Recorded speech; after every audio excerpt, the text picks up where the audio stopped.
job interviews are generally, you know, whack. I don't think I've ever been really successful in a job interview unless it was for a company that was extremely desperate and just gave jobs to anybody. Hence, I just went my own way in life. You know, in general, you get asked silly questions by people who just seems like, you know, they've completely failed at life. No, seriously, they do. I can remember having a job interview many years ago for Lidl. Yes, that's right. At that time when Lidl were quite, you know, when they weren't the choice of the middle class, when Lidl was just Lidl, but Lidl were well known for paying very good wages. You know, compared to other supermarkets, it was like, oh, they pay that much an hour? Oh, that sounds right. I had just come back from a short stint DJing in Corfu, where I'd been sacked 3 times, because, you know, I'm me. And also may have insulted the entire country of Greece because they were so happy they won Eurovision, and I couldn't understand why. Turns out it was a big deal, and I should have kept my mouth shut. But that's another story for another time.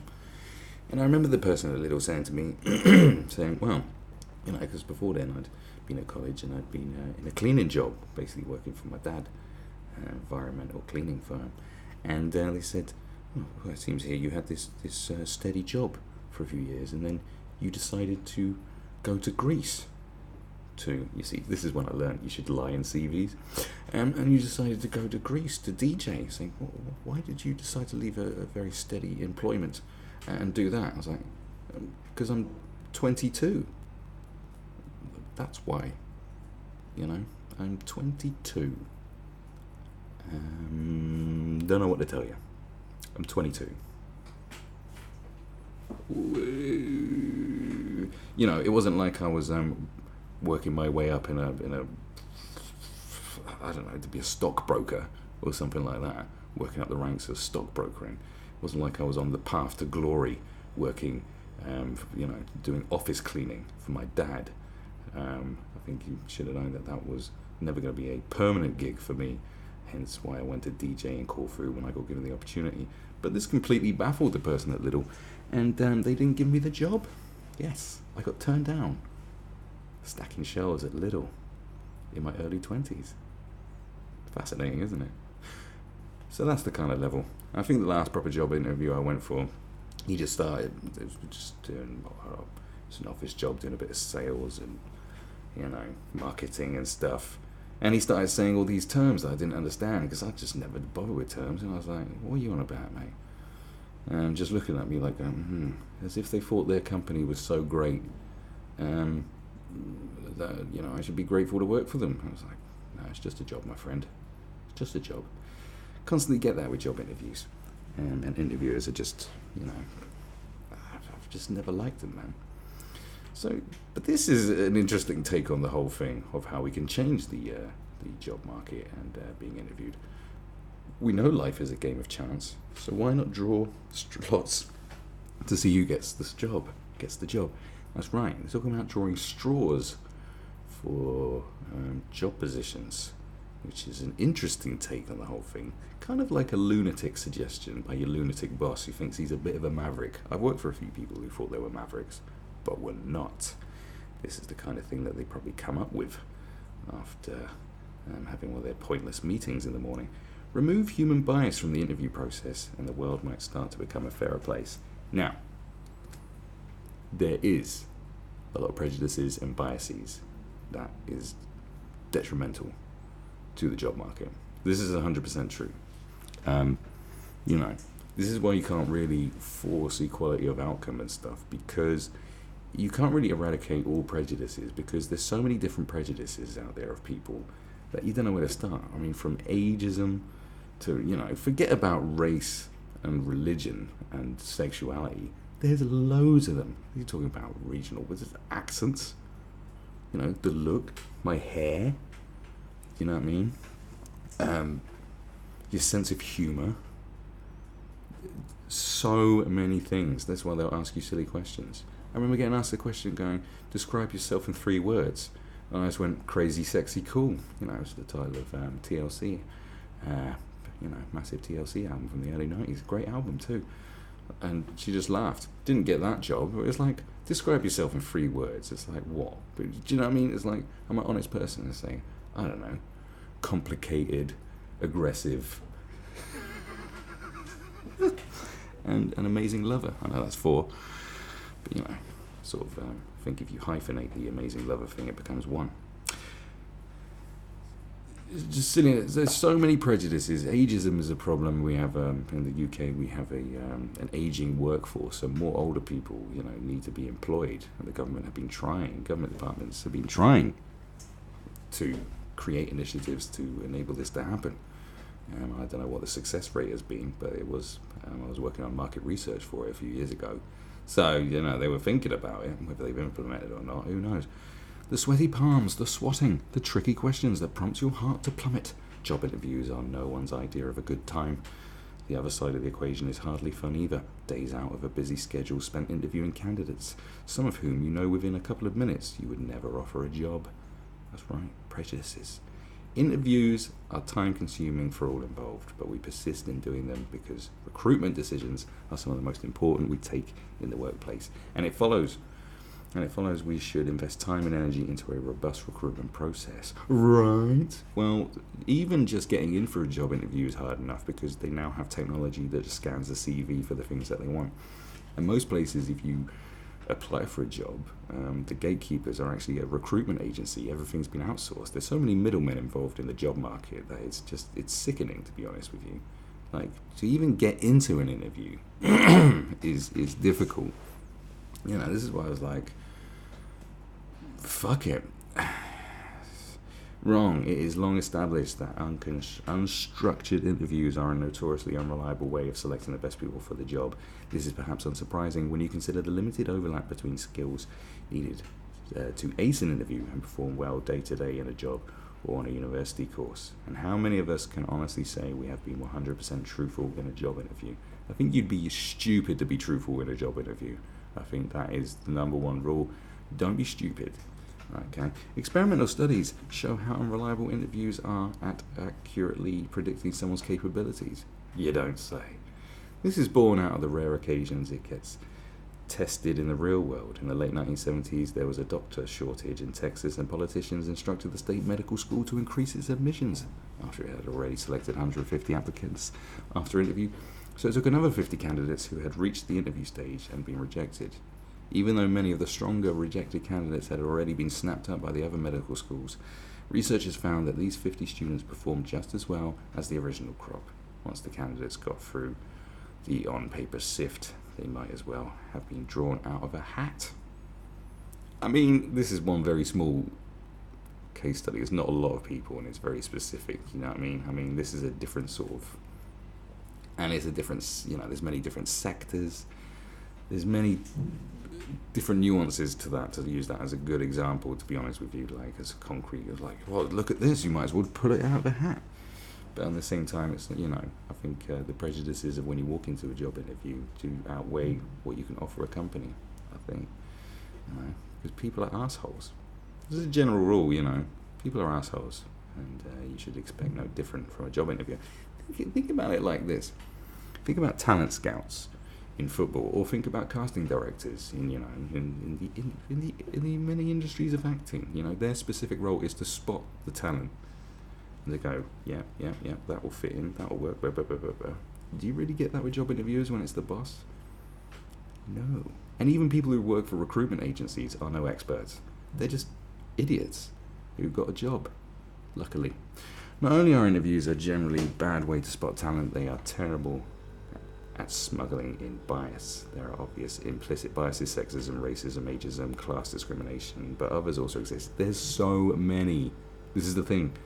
There are so many prejudices. You could have someone who's like who's totally not racist at all, but has other kinds of prejudices. Perhaps some ridiculous prejudices. Of facial hair, tattoos. The list is endless of what people don't like. For me as well, you know, people are ridiculous. According to psychologist Ron Friedman, we tend to perceive good-looking people to be more competent. Well, it's never worked for me. Tall candidates as having greater leadership potential, and deep-voice candidates as more trustworthy. Yeah, I'd agree with that. Interviews also encourage us to pick people who like us, think similarly to us, and with whom we strike up an easy rapport. The myth of the meritocratic interview allows all sorts of prejudice to flourish.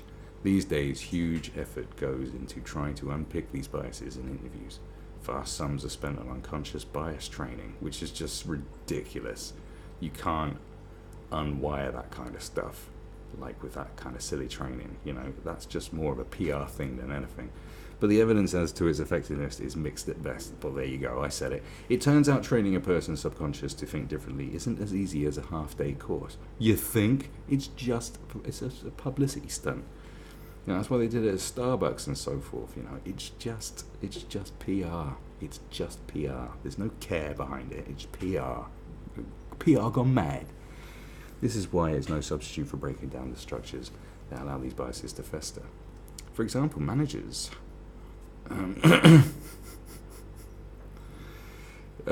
should only be allowed to make an appointment once they have a sufficiently diverse shortlist. Oh God, that's not the way. Because how do you define diversity? Diversity of thought. How do you do it? From CVs? You just look at the name going, well, he's Nigerian. That's a gay name, right? That'll do. I've long been a believer in quotas for underrepresented groups, where improving diversity is happening at a glacial pace, for example, in Oxbridge admissions. It's a very sticky path you're going down there, my friend. But a recent conversation with a friend who works at Nesta, the charitable foundation, got me thinking about whether we should ditch the pretense that we can accurately predict some people's potential. Her organisation is experimenting with a lottery to award funding to staff for innovative projects. Employees can put forward their own proposal. All of those that meet a minimum set of criteria go into a draw, with a number selected for funding at random. I'm not so sure about that. Surely there should be a bit more thought into it. What if you come up with a revolutionary idea that can make billions and it's drawn out of a hat, and instead it's Mary's idea for a fucking, magnetic wall plates or something, you know what I'm saying? My initial thought was that this sounded bonkers. Yes, my initial thoughts too, but ponder it more, and the logic is sound. Not only does it eliminate human bias, it encourages creativity and avoids groupthink, discouraging staff from self-censoring because they think their idea is one management simply wouldn't go for. It chimes with those who have argued that at least some science funding should be awarded by lottery. Because in the contemporary world of peer review and scoring grids, risky ideas with potentially huge payoffs do not attract sufficient funding. I don't know about all this, man. You're talking about science? You want to put science into a lottery? What?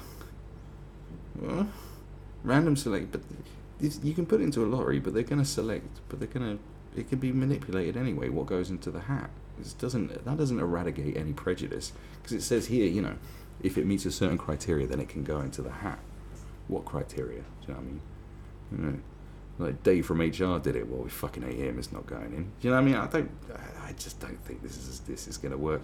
Random selection embodies a very different conception of fairness to meritocracy. But if we accept that what we call meritocracy is predominantly a way for advantage to self-replicate, why not at least experiment with lotteries instead?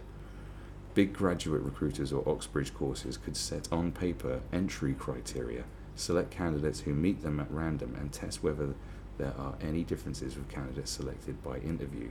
Well, they could do that as an experiment, but I'm not sure, which generation wants to be lucky enough to be part of that experiment? Like messing with your future by having a lottery, man. What the fuck are you doing? I am willing to bet that, as observed in Texas, they would do no worse, and that there would be other benefits. Yeah, you're looking at one little study of 150 people in the medical field. I don't know about all this. And there would be other benefits, diversity of thought as well as diversity of demography. Well, yeah, diversity of thought would be a better one, wouldn't it? But I don't know, quotas are often criticised for their potential to undermine those individuals who benefit from positive discrimination. Everyone knows they are there not purely on merit, or so the argument goes. See, this is the problem. An element of random selection might engender a bit more humility on the part of white middle-class men.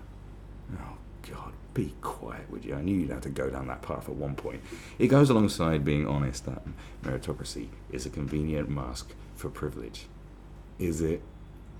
The reason such experiments remain unlikely is that the studies show that even when people are aware of the fallibility of interviews, they sustain incredible self-belief in their ability to buck the trend. Not only that, there are a lot of powerful people with a stake in maintaining the illusion of meritocracy. Oxford and Cambridge want to preserve the misconception that their selection procedures embody the creme de la creme of today, selecting the creme de la creme of tomorrow.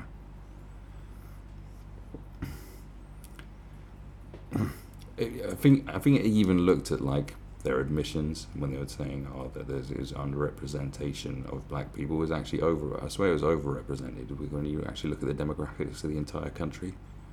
But you know, this is 2019.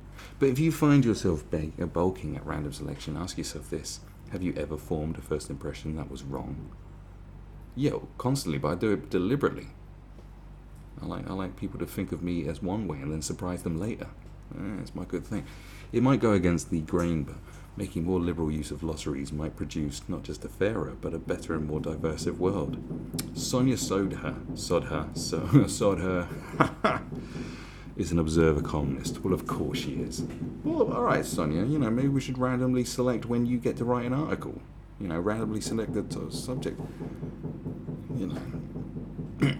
This is all coming from the equality angle, equality of outcome angle, and they wouldn't like the results at the end of it anyway. Probably they'd have a problem with it anyway. But I don't think having a lottery on stuff is a very good idea. Do you know what you should do? Do your own shit. That's what I'd say. Just do your own shit. Carve out your own path, man. Because you want to go work for these nonsense peddlers anyway. Half these bullshit companies with their bullshit interview process and their bullshit jobs that they get you. When you get paid a certain amount, there's no growth, there's no step up, no ladder, and you suck someone's dick. Like, why bother with it? That's what I'd say. That's my only advice. Have a lottery, and then what? You get the job, and it's like, oh, and someone go, well, you only got that by chance. You weren't the best one for the job. We just picked your name out of the hat the fastest. Doesn't sound good to me. Does not sound good to me. Imagine university admissions. Imagine if you get a huge percentage of one group of people and everyone's like, oh, wow. I mean, it's bad enough that you have the equality of outcome thing when you're saying, well, we need this many black people and this many gays. That's bad, and that creates enough resentment as it is, let alone to have a lottery system where people are just here. Are you here on merit, or did you get your name picked out of a hat? Could you imagine it? Because that is kind of a joke when you go, saying, what, how did you get this job? Did they just pick a name out of a hat? It's like, yeah, that's the recruitment process here. I was like, oh, is it?